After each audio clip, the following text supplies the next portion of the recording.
This is Paul Pearson, host of Star Time. And when I'm not meeting Mrs. Jones in that cafe for a chat and nothing else, I'm listening to Rainier Avenue Radio World.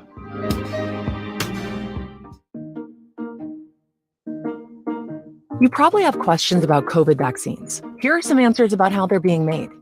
How are COVID vaccines being produced faster? Usually, vaccine testing and production are separate steps. But because of the pandemic, vaccines are being developed on parallel tracks. So both steps are happening just at the same time. How are the vaccines being tested? Right now, several different COVID vaccines are in testing. Each go through multiple clinical trials with up to thousands of volunteers. How do vaccines get approved? Not all COVID vaccine versions will make it to the final stages of testing and approval. Produced vaccines that do not pass clinical trials will be destroyed. But for those that do pass, a team of medical experts will examine test results and possible side effects. If the vaccine is effective and safe, it gets approved and gets to you. Go to covidvaccinewa.org to learn more. A message from the state of Washington. The beat of the Fox with nastiness is back on K-Fox Night Beat. Yo, what's the deal? It's the legendary Hall of Fame DJ Mixmaster Ice from UTFO. What's up? Who you thought this is? This is Sir Mix-a-Lot. And this is Terry Lewis. And I'm Grand Mixer GMS. What's up, y'all? This is DJ Third Degree. This is JJ Hudson from the High Children family. Sunday nights from 9 p.m. to 11 p.m. Pacific Standard Time. It's K-Fox Night Beat with DJ Nastiness. Bringing back the memories. Bringing back the memories. Bringing Seattle's hottest music. Bringing Seattle's hottest music. Rainier Avenue Radio .world. That's my noise. Peace. Greetings. This is your host, DJ Neftali, Rainier Avenue Radio .world. The best DJ in the Seattle area. You can catch me every Monday at 8 p.m. on YouTube. Like I said, this is DJ Neftali, the best reggae in Seattle, Washington, the best radio station, Rainier Avenue Radio .world. Come on, right? Northwest Film Forum's Collective Power Fund is now open for grant applications. Grants are starting at $2,000 up to $10,000 for individual or artist collectives. The annual grant cycle focuses primarily on supporting art that incites public dialogue, pushes boundaries, explores genre fluidity, speaks its truth through an authentic perspective, and is often non-traditional, anti-institutional, socially responsible, or disruptive of any existing structures and conventions. Learn more and apply at collectivepowernw.org. Would you like to see when your favorite Rainier Avenue Radio show comes on? Check out our show schedule, updated weekly at rainieravenueradio.world. You're listening to Heartbeat Radio. I'm your host, Cindi Bright. Heartbeat Radio is a conversation aimed to take the pulse of corporate America. Opportunities for people of color, we're getting lost in the shuffle of change. I'm that provocateur of change. The hearts of corporate America are addressed. Access and opportunities will be accelerated for all people. Through Heartbeat Radio, you will gain a deeper understanding of what is necessary for change. Good evening, everybody. Welcome to Heartbeat Radio and Podcast. I am your host, Cindi Bright. I'm hoping joining me tonight is Joy Stanford. We had lunch today. Everything was scheduled, but she's late signing on, so I'm hoping everything is okay. So we don't have any other guests. So I'm going to attempt to do the show by myself till she joins me today.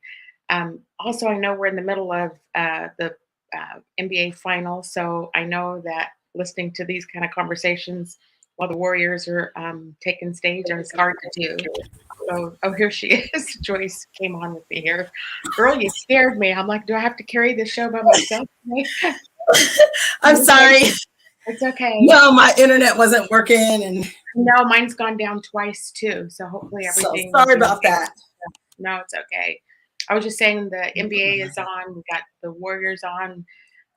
But let me just introduce the show today and what we wanted to talk about today. And so we kind of titled this, the subject of this today to be about, are we going back to the same old thing, right? Are we heading backwards again to the same old ecosystem and same old issues that are going on in the world And we just thought it worthy to have a conversation tonight, just with Joy and I, to talk about our views about what's happening, what we're seeing and observing, and so forth. And so, first off, welcome. I was having heart failure because I thought this is not like Joy to not be signed on early. And so I'm glad you're okay.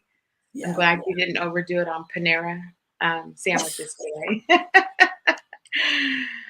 But we talked about earlier today about this conversation tonight about what does it mean, what the things that we're observing. So some of the things that we're talking about, there's some major headlines this week in the news, right? So a big deal would be the resignation of Dave Clark. I don't know if you guys follow corporate America the way I do, but he is the CEO of Amazon Worldwide, and he left. And I was reading about that, about what the speculation is about it. I read his carefully scripted media announcement, but I think many people are questioning. He is the person who ran the operations aspect of Amazon, and recently had moved to Dallas, Texas.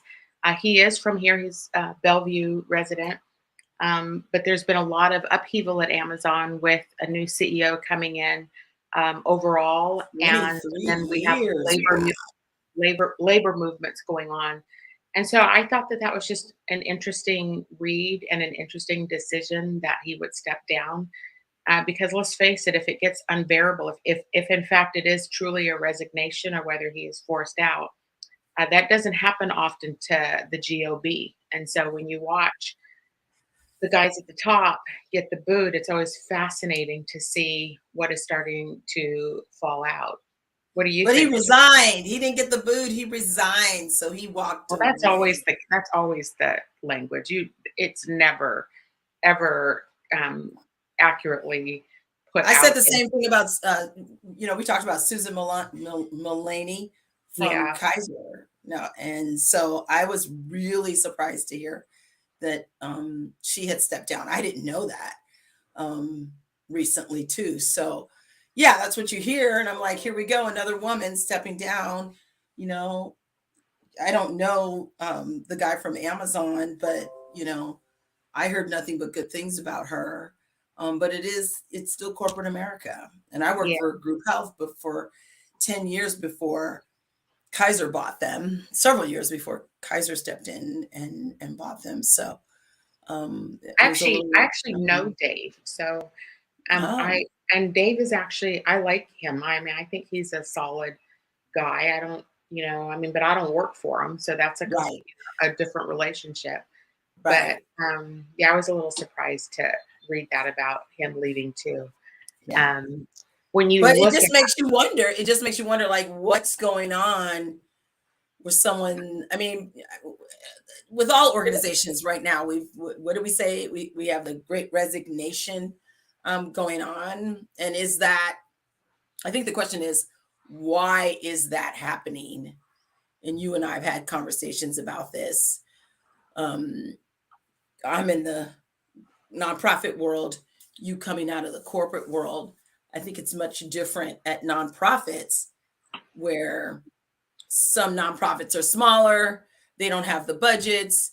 They're churning and burning people because they need people to get in there and do the work, but they're so overworked that they're burning and churning people. And so, but when you go to a nonprofit who is paying well, who's got great benefits, who has good leadership at the top, how do you put that up against another nonprofit that doesn't have that same thing? Not because they don't want to, but just because they may not have the ability or resources to. Mm-hmm. Let me highlight something about Dave's resignation, or a corporate resignation, because we can also talk about Sheryl Sandberg just resigned this past week too. So what? Okay. So let me. I wasn't supposed to read. I couldn't read the news this week, so you have to update me. So there are some things that I think are important. I actually talk about some of these things in my book.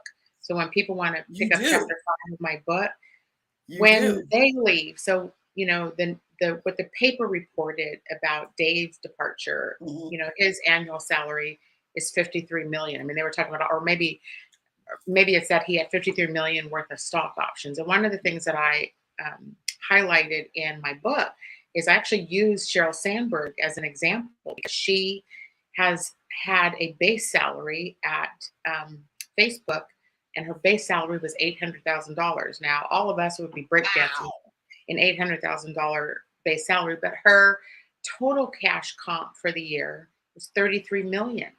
And so, so how's that work, Cindi? Tell us the math.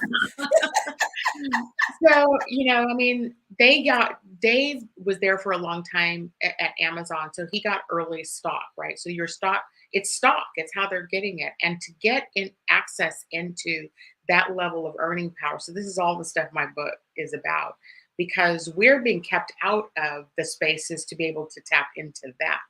And so interesting enough, so when you get to how that works is through salary structures. And when you get to a certain level, the type of stock, restricted stock, all that access to that kind of wealth comes in at the upper echelons. And they have formulas for how they design bonus pools.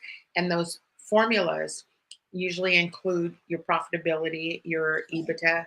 There's multipliers that get attached to it. So it is not unusual for these executives. And that's why they're oppressing things around them, is to help, and the money and keeping the highest cost to a business is salaries.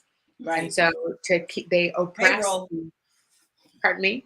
The Payroll. Right. And so they keep a lot of the lower salaries down, give a generic 5% something for company performance, but they're multipliers. I can tell you, I mean, I manage compensation for financial services businesses. It's huge. It is. And I was huge. happy to get, as a worker, I was happy to get 3.5% raise. Yeah, no, that's never gonna, I mean, herein lies the problem. One of the things you and I talked about earlier is, like, we talked about, like, what triggers unionization. Why do people feel like they have to organize? When, arguably in some organizations, the organizations are actually listening now. So let's just take Amazon and all these other big companies. There are smaller nonprofits, other organizations that have labor movements. And, we talked about, there's been a move to change leadership and bring the right type of people into leadership positions, mostly in the nonprofit space. But then they are inheriting decades worth of garbage that has been done before they come in. And so they come in and they're ready to listen to people and start trying to help make things right. But this time, just to shift your culture, it takes an absolute movement of God to get people to listen. And so when they're not listening and paying attention to what's happening around them, these movements happen. And so now here we are, and a recent client meeting I was in last week, my comment to them was that this isn't the great resignation. This is the great reevaluation. People have made different choices now, and we sit back and watch the Sheryl Sandbergs of the world. Let's talk about her for a second, because the speculation about her, or at least a couple of articles that I read about her departure. First off, let's just look at who her replacement is. I mean, I'm going to talk about succession planning on this meeting on Heartbeat tonight too, because okay, so we have her replacement already. Does this surprise you? Look at who they bring in as the new chief operating officer. Now, Facebook, Meta, whatever they're called now, had a huge opportunity right now to make a statement and make an absolute change in the type of people that they bring into the C-suite. And they went right back to the same pattern of behavior, and their articles talked about they're activating their succession plans. Let me break down a succession plan to our audience here, since I had to manage a lot of these things. A succession plan would normally have 5 to 7 people, lined up that can succeed the person who leaves. And that succession plan normally always mandates that brown and black people, diverse people, are on these plans for development and getting them prepared for these roles. And every succession plan has a profile of candidates, and the profile talks about their strengths and their opportunities, what we need to get them up to speed on so that they're promotable. and it tags somebody who is accountable to make sure that those people get what they need to get so that they can be promoted. And then we see the Sheryl Sandberg decision made, and they bring in another GOB. Now, probably a very nice guy, but again, they're crying and saying that they don't have enough. That we don't have openings for these people. Okay, well, when one's actually organically open, what is the excuse now? And exactly. Sheryl, there was articles I read about. I mean, again, you never know what's truth in some of this stuff, but there was definitely some speculation about her. I guess she's getting remarried, and she was using company resources to plan her wedding. Now, when I read that, probably, company time, company computer, that's probably what it is. But how I read it was just another woman taking another woman down, right? That's code for women ratting. She's probably not liked. And people started reporting some of the things that she did. And, look, if I was pulling 53 million in stock, it wouldn't take me a hot minute to be done, period. Right? Yeah, but you're also at a different standard. You're making that kind of money. The guidelines of the company. You are not using company time or hardware to do your wedding. Well, I'm speculating. I don't know what. They didn't say specifically in the article what it was, but there was definitely an article about using company resources. So, who knows? Gosh. Who knows? Oh. They can get away with that for the most part. So it's just but interesting. Isn't it funny how a Black woman would never do that? And I won't say never. I'm not going to say never. But we are so busy trying to do our job and do it well and hold on to our jobs. We just don't have time for that. Well, here we go. Yeah, she leaves a complicated legacy of a high-profile woman in tech. She's very controversial. her lean in movements back in the day were atrocious to brown and Black women. And we got to watch. Until we started having that conversation, I never looked at it like that. Tell me how you looked at it. I looked at it as she was telling women to start speaking up and finding a seat at the table, just like Shirley Chisholm. Get yourself a chair and pull it up to the table, because there weren't enough of us. There were not enough of us in and I wasn't even looking like C-suite. I'm like, there's just not enough of us in management, period, to, it's always, GOP. Do you remember why all the BIPOC women had such a, strong reaction to her lean in? I do remember a little bit of that, but I didn't really follow it. So what some of the reaction was when she was talking, women are setting up all these lean in circles around the country. The advice that she was giving about how to lean in required a sacrifice on the part of women that only women who had means could actually do. So people who had means can actually pay for nannies to come in your house so that you can actually lean in at 8 p.m. at night when meetings are coming through. And every global company, I had global responsibility. And so the way global responsibility works is like this. My Europe meetings were at 8 o'clock in the morning because it was 5 p.m. for them. My Asia PAC meetings were at 10 o'clock at night for me because it was 8 o'clock in the morning for them. And so you are working a very global schedule all the time. And that's very taxing and tough to do. And if you're brown or Black and doing that too, and you've got people over the top of you who are breathing down your neck 24/7 to make sure you're doing your job, and which translates into you're on camera now, you're not in your pajamas, right? Like we need to make sure it's the same mentality that continues. And this is why I wanted to really talk about, are we going back to the same old ways? Because we are bringing back, whether it's subtle or not, the behavior and the things that we're expecting of people in the workplace now. And so they replace her with the guy. I don't know anything about him. maybe he has somebody at home to take care of his kids and cook his dinner and all that sort of thing, while women are out here having to work. And so I was disappointed to see that yet again, especially in an operations role, right? It's a chief operating officer. That would have been great exposure and experience for someone else to get. And instead we give it to the same people. And he'll be in it for another 15 years and keep the seat filled and blocking access and opportunity for somebody different.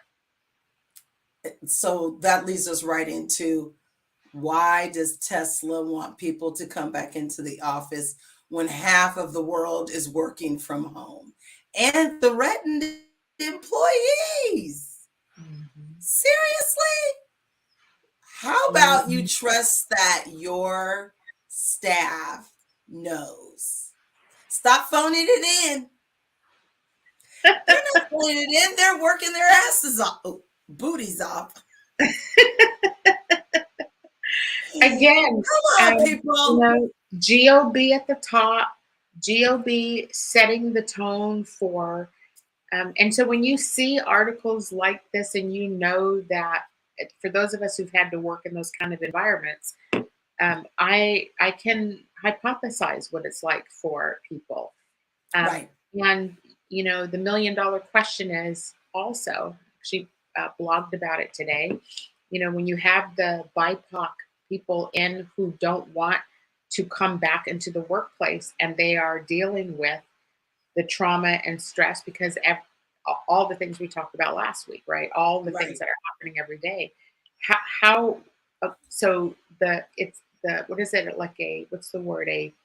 It's when things are coming crashing together. They're all crashing together at the same time. Right. And so I found it truly like very 1990s, maybe even 2000s, because when I asked to work from home, working for a large company in Seattle, I didn't even ask to work from home. I said, can I work from Tacoma? So I wouldn't have the 3-hour ride in and the 3-hour ride home. So I'm like, can I work from Tacoma, Federal Way? We've got clinics all over the place. So most people know who I'm talking about, especially my friends who listen to our show. And so I was told there was no precedent for that. Yeah. But you have me out here. You have me out here as a salesperson going here and there, talking to seniors and making sure that I'm giving them the information and educating them on Medicare and Medicaid and our plan and what drugs do they take out, doing all of the work. I'm going here and there, but I can't stay in Federal Way and work from Federal Way, so I don't have a 3-hour ride home. I think I want to say I read about, it might be the Seattle Times today. They had a picture of this exact topic, and they talked about, it had this picture of all these cars bumper to bumper to bumper to bumper. And about how people are asking to save their lives from having to do that. Because it's $5 a gallon. That's $6 a gallon. Okay, 6. All right. It is good. But more importantly, again, it's that playbook that's coming back, right? That same playbook that destroyed everyone's lives. The ingrained behavior of command and control over people and their lives, so that we can keep them wealthy at a cost to our families and our lives. This is the issue that corporate America is still not tackling. I mean, they're still not tackling it from what I can see. The smaller gestures of whatever are not equating to substantial change. And let's just talk about the fact that, so that's your GOB, that's internal corporate America. And then you have the other side of the coin, which is the political side, which is reverting back also. So let's talk about the fact that yesterday, the recall happened in San Francisco with the district attorney, Chesa Bowden. It happened. They pulled him. He was a progressive leader doing all the right things to try to stop. And here we are pulling it back so that we go back to, so that the GOP, right? So we got the GOB and the GOP. And these are nothing but, these are the white men that are out here trying to control and destroy everything and everybody around them so that they can still have their power. Power. That's all it comes down to. Power. If we even look like we're going to get somewhat progressive, the people come out. The people come out. And so I wonder, this is going to be a scary year. I mean, so I called my friend Karen about Chessa today because she's been out in the street fighting to get, voters out to keep them in to, not recall Chessa. Good for her. I was just asking her about it today, and she, just to watch how hard it's women out in the streets fighting for our rights, to keep fighting for our rights. Yeah. It's disturbing at best that the pattern that we are watching happen right now. And let's also be clear, all of the things that we put Dems in office for have not been tackled yet. And we're at the mid-cycle. And so what is this all going to mean? Like, I just feel like, what is a convergence? A convergence is happening right now between people have had enough, and people are not going to go back to this abusive patterns. And then there's fear for us to live our lives, go to the grocery store, get gas, you name it. We can't even live. So what will it take, and what do we think is going to happen to people, to women, to brown and black people here over the next several months while this election stuff is ramping up and while these companies are still demanding things be like they were in 1980? I'm still going to say we have to vote. We have to vote. We have to do our own homework. Just going back to our own elections campaigns, not voting against your own best interests just because somebody has a D behind their name or even an R behind their name. I haven't met an R yet that wants to do the same things I want to do, but I think they're out there. I think they're out in our country. We cannot do this as one party. We have to do this together. I see that the House has passed a gun bill, which is nice to see. Like I said, I've been on jury duty for 3 days, so I have not been able to look at the news. I couldn't look at the news, so I tried to keep myself away from social media and looking at the news. But I really believe that if we stop just thinking, oh, one party's going to save us. No, it's the people who you elect into office. Do they have a heart of service? Are they there to do the real work? Or are they there for fame, fortune, and power? Because I'm done with the people who are there for fame, fortune, and power. This is not a game. This is people's lives. And then we got to deal with the fact that when we do get those people in office, because we did get people like that in office, but they can only bear it for one term. And for that to happen, because all of us are used to, I'm not normalizing it, but we're so used to abusive life outside. I mean, all of our guards are up wherever we go. Yeah. Like our guards are up. You can't relax at the gas station. You can't relax at the grocery store. And so you go into a political position where you're going up against an infiltrated, gross system where there's, I don't even remember how many seats there are, both Dem and Republican, everybody wanting power. And so the fighting that's going on this is why we tend to highlight candidates or people that we know want progress. They're not just voting, they're not just running for office to have more power. And so, and you also see the ones who, I think the ones that come on our show want to be there, number one, and they want to do the hard work, and they're willing to work with everyone to do that hard work. But once they get there, they're chewed up and spit out, and they're like, I can't do this for another. And let me just say, short session is hard. Just watching it was hard. Yeah. Just being, at a nonprofit organization, just watching it play out was hard enough. It was fast. It was moving rapidly. I don't understand hello people, why do we do that? Let's just have a session and maybe have a shorter summer and then you go back into I don't know. It's going to get worse.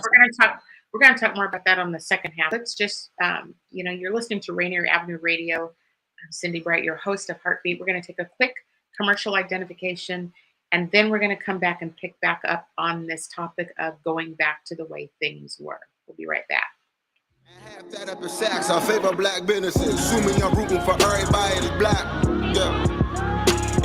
Yeah. Assuming I'm rooting for everybody that's black. Yo. This is Paul Pearson, host of Star Time. And when I'm not being reprimanded by traffic cops, I'm listening to Rainier Avenue Radio.world.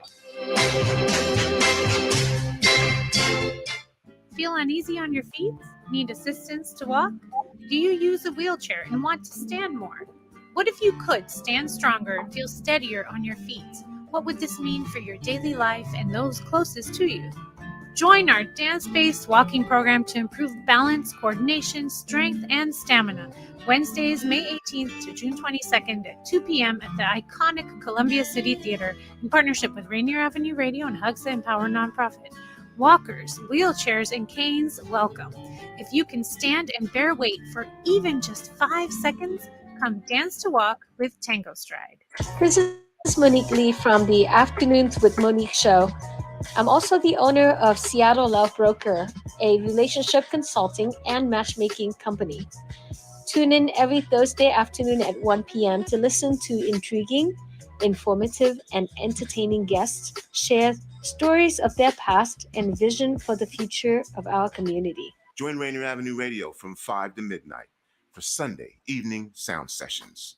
Jazz from the cabinets from Big Poppy. That's right. It's time once again for Jazz from the Cabinets with Big Poppy. Sergio LaCour's Love Lines. It's Sergio's Love Lines with Sergio LaCour. Go to the phone line. Tell her who we talking to. Sage Prince and Just My Opinion. This is Sage, and that's just about going to do it for the first half of Just My Opinion. K-Fox Night Beat with Nasty Ness Rodriguez. It's the beat of the Fox. K-Fox Night Beat, Nasty Ness. You know what?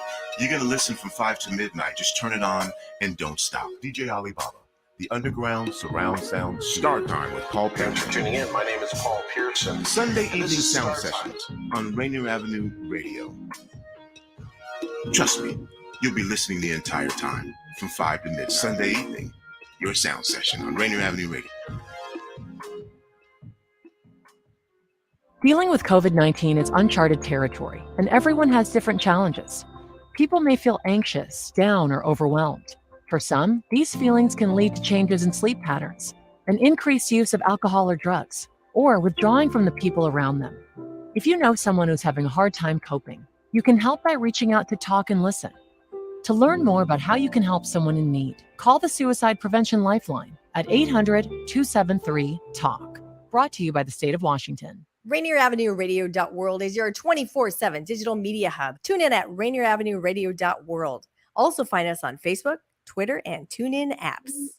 Half that up in Saks, our favorite black businesses. Assuming I'm rooting for everybody that's black. Yeah.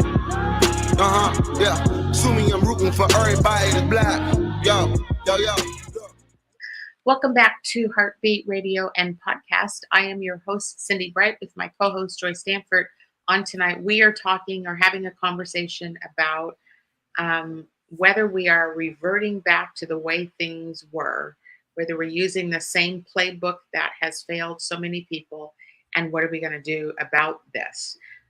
Talking about it every week is one thing, but we are pushing for radical change, both in the political world and in the business world, so that brown and black people can progress in this society and feel safe. So here we are right before the break. We were just talking about, Joy, I'll let you pick back up where you left off, but we do need to get people elected into office. Now, you all know we bring candidates on this show, we bring elected officials on this show, and we bring business people on this show. We are talking and asking the questions that need to be asked to help try to move society forward and have representation in the House and in the Senate, here locally in Washington State. And so here we are. And one of my favorite people of all time, a couple of favorite people, Both Kristen Talley Harris and Jesse Johnson both decided not to rerun and go back to the legislature.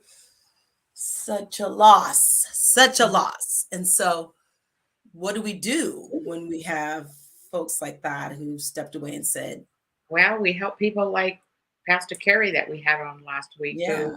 Who, my friend Gwen, who I know is watching this show, had me chuckling after the show last week because she said that, you know, when Pastor Carey started preaching, you and I were just sitting there like we were sitting in the pews. We were just sitting there listening to him preach. We don't let him talk.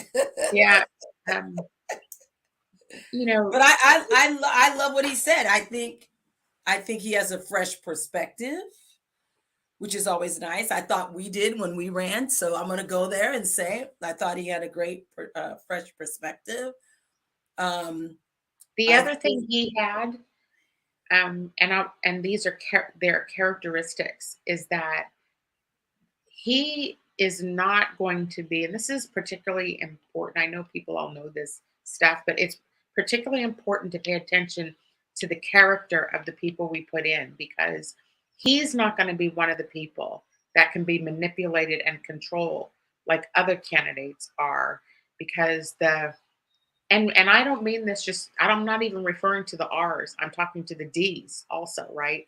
There is a system that, you know, if you were to put a graph up on how the system actually works, it's an engine that works, and he's coming from outside of that engine in. And so they're not going to propel him the way to come in the way new candidates do, because he's running against another Dem. And so when you get support from the party of which we, you know, I'm going to talk to our audience tonight about, I'll update you on something we're doing on a show scheduled for next month about this issue, this topic. But he won't be the type. I mean, Pastor Anderson is our age or older, and we're all done with these people in terms of how they treat other people. And, you know, I won't let people step on me that way, or I've never lined up. So I'm not somebody that can be controlled. They want people like us who have the perspective, who are unafraid to go forward and speak about things. But if we step out of line, people like us, we're likable, we're approachable. Our constituents like us. Yes, we are all those things. However, could we be controlled? And I don't even know if it's about that so much as I want to have my 15 minutes of time to speak for my constituents. They're the ones that put me in that elected position. Then I am here for them, and I would like to speak for them. And if I can't do that, then there's a problem.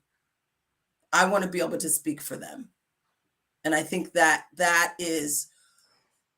probably the most important thing, is if you're elected and your community puts you there, you should have the opportunity and access to make a difference by speaking up and talking about really hard crap, almost said the wrong word, that is happening, or how a bill may or may not affect your said community. It's just like the organization I work for. We have to talk about those communities that are highly impacted by the environment. We have to have the opportunity to speak about that. As an elected official, I would hope elected officials have that opportunity to do that, especially when community members come to you and say, this is what's happening. This is what will happen if this bill is passed. Here's how it will affect us. Here's how it will affect many of us in our community. If you don't have that opportunity, why am I here? I think that would be my question. Why am I here if I don't have that opportunity and I don't have access to be able to do that for my community? So, well, yeah, all of those things. Some of the things, you know, just to tease out some of the shows we have scheduled coming up. One of the shows we have scheduled coming up, we are going to do one on the gun control laws. And, I've been scouring through bills that were put on the floor and looking at senators and how they vote. I mean, I'm How sure they voted. how they Yep. voted Yep. on certain things. This is an indicator, I'm doing the legwork so I can help our community see and understand how this system works and how we hold them accountable. Because a lot of times they get in office and then nobody sees or hears from them until it's election time again, and they need our help again. Say that a little louder, Cindy, for the people in the back. But the gun control one is one we're going to have. Senator Cooter has agreed to come back on. She is a former nice. So I like the fact that she's a former prosecutor and she's been pushing some major things. I've invited Senator Moncadingra on too because she voted on that bill too. And so I haven't heard back from her yet, so I cannot confirm if she's coming on. We also have, speaking of the women, the kind of people that we have gone after to bring on, we have Representative Melanie Morgan coming back on. Now she's a fighter and she is not controlled either. I'm going to there's another position and she's in the 29th district. I will reach out to Charlotte Mina and invite her on that day too. Oh, she's fabulous. You'll love her. Yeah, so we want to hear from them because they're fighters. We also decided or maybe let me rephrase that. I thought it would be a good idea to bring on two other new candidates. One's running in the 47th. I can't remember the other one, but they are two Black people and they are two Black Republicans. And I've never brought Republicans onto this show. But I want to hear what's up. I mean, we need to hear what's up and why are they running on that ticket. And they are scheduled to come on next month with us to talk to us. And I think, Joy and I debated this because yes, we did. Because what did I say? But again, the show is about progress for brown and Black people. And so when you go look at their platforms, they're running on, platforms that are to advance equity. So let's hear from them about the what and the why. I mean, and the how. How you going to do that? How you going to do that? So I think that'll be a fascinating discussion to hear from them about, because this is kind of, I don't want to use the word trend, but it is a little bit of a trend now where it's such a trend. Oh yeah. It's a trend. I mean, it's a trend. You would call it a trend? Absolutely. I'm going to pick all the Black Republicans I know to step up and run against all the Black women and all the women of color. We got somebody to run against them. It's a trend. It's a trend. If it's not a trend outside of Washington State, somebody get on here and tell me. But I think it's a trend in Washington State. In Washington State, it's a trend. What's the guy's name? So I've got to distinguish between the guy's name. The guy they had him with who we thought was going to be running against Mona. No, I'm talking about at the national level. There was a brother that ran that Trump had put forward, and he, bless his heart, was just bless his heart. Bless his heart. When I listened to him speak, I was like, oh man, could they have at least found one as educated to try to come up there and speak about some of these issues? Because how he represented and showed up, Black community just went ballistic over. That's what they put forward. Seriously, but the two, I found it just interesting that it was almost every race where there was a woman of color, particularly a Black woman. We're going to find a Black guy to run against her. Okay, thank you. But I don't know. I think it's sad, and I think it's just transparent. And so do they want us? Why do you think they're running? Why do you think they want to unseat Black women? I wish I knew. I'm like, is it because we're both Black that you think, oh, the Black people will move over to this candidate because they're Black? Because I think it's character, integrity, what your platform is. How, have you gone out and done the work? So doorbelling, canvassing, phone banking, text banking, events within your community. Are you going out? Are you talking to your constituents? Are you talking to people who care about the community? Are you involved in things that will make your community better? Those are all the things. That's what I would be asking. The other side to this issue, though, so this is why I'm going to be intrigued to have those candidates on, is because let's just be candid. The Democrats have not, once again, solved problems in brown and black community the way they keep promising to do. And so you get to a point, and are we reverting? People, what if you're not going to, look, what do they say? If Stacey Abrams and, a couple of other women were in charge in this country, this shit would have been resolved years ago, right? And so they don't want us to actually fix the system. Correct. They don't want us to. And I question the whole notion of whether at the national level, like what's going on back there, why my Wi-Fi am I breaking out? I'm getting a notice that my Wi-Fi is spotty. Okay. Nope, you're good.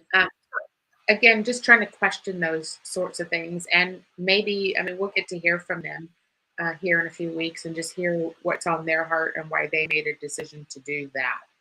And I got to meet Lauren Underwood, who is from Chicago, while I was there a couple of weeks ago, because she came out and was talking about the environment and supporting what our National League of Conservation Voters was doing and getting folks back to the table to sign the reconciliation bill.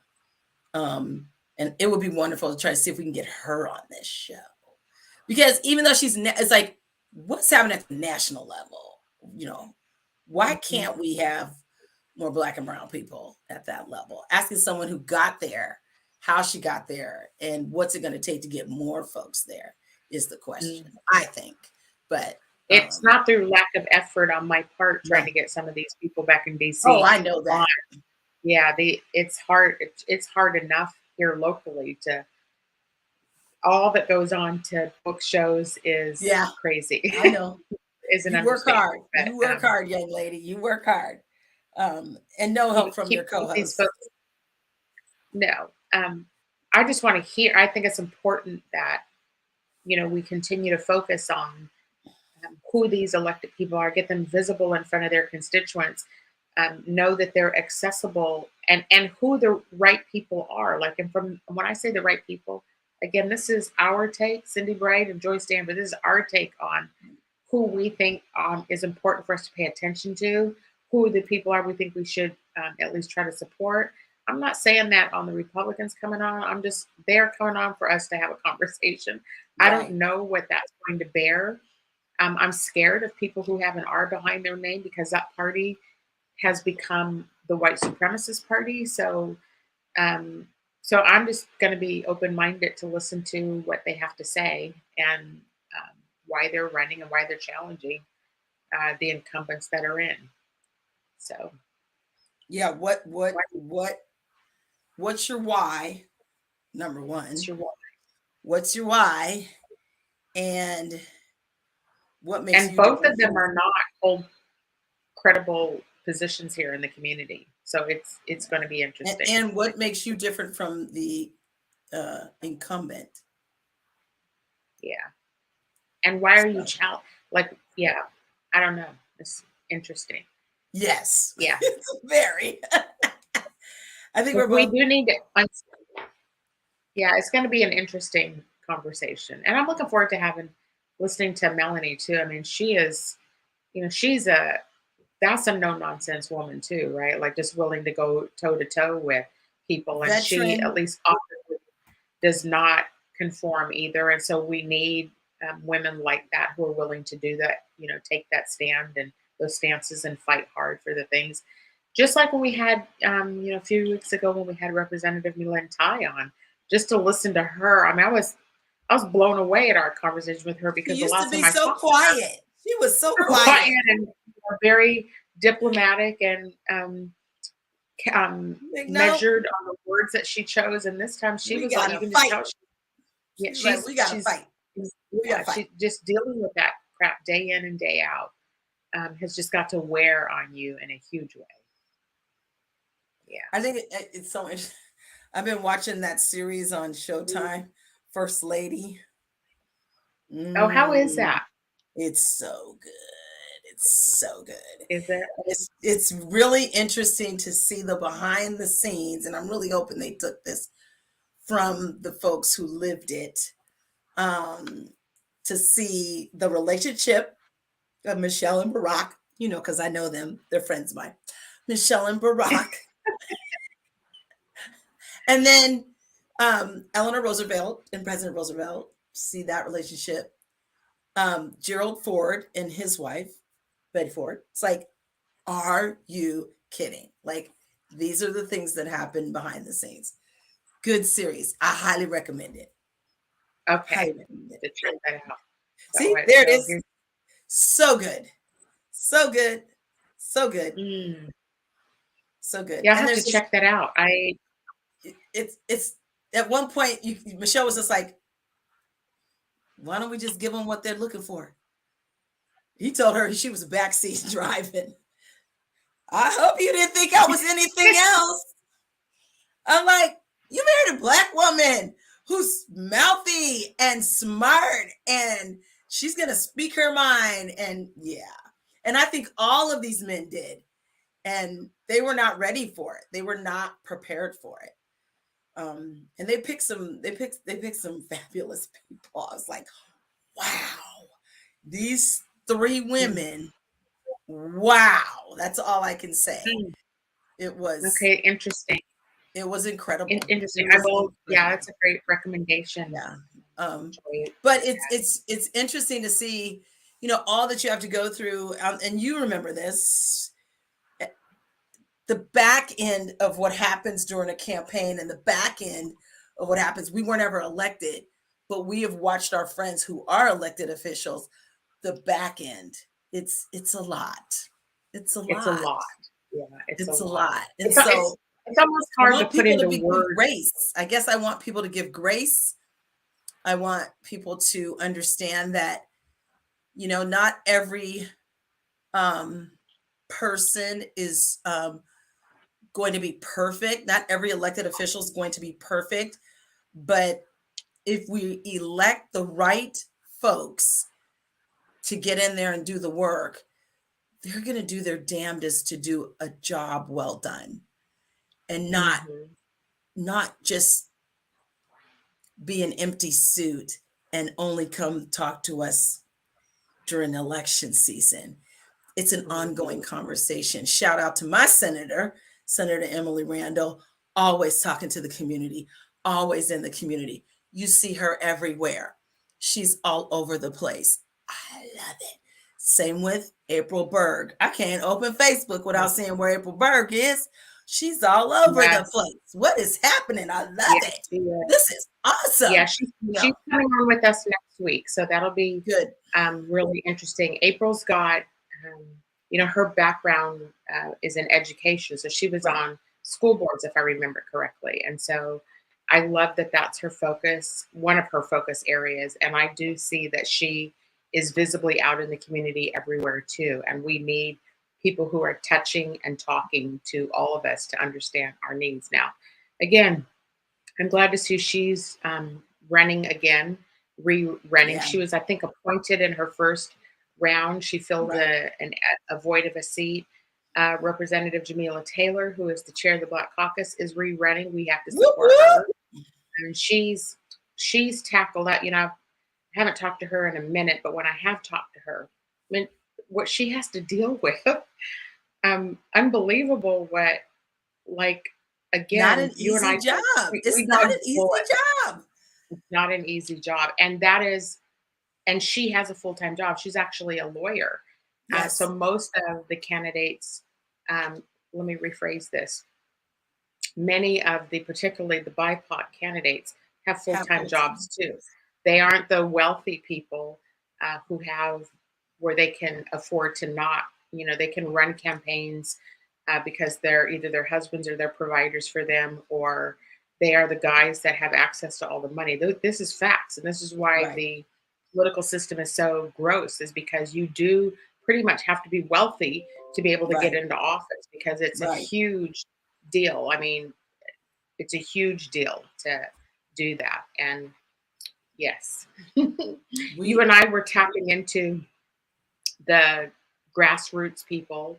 My support was all grassroots. I had a lot of support as grassroots. Lots of money came in. Well, you had way more grassroots than I did, because I actually had the state party helped me.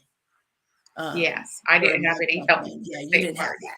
No. Yes, and I had a terrible campaign manager. Oh my God, just having to and I was trying to keep my business, my physical business together at the same time. It was awful. And I just remember. We got to have Mona on, because Mona can talk about these things. How you go from a full-time job doing this to running for office. This is only supposed to be a part-time job with part-time money, and then saying I can't sustain this. How do I sustain this? I invited her on. She said she's not ready to talk yet. So that's okay. She needs a break. She'll come on. Yeah, she needs a little bit of a break. Yeah, when she's ready, she'll come on. Yes.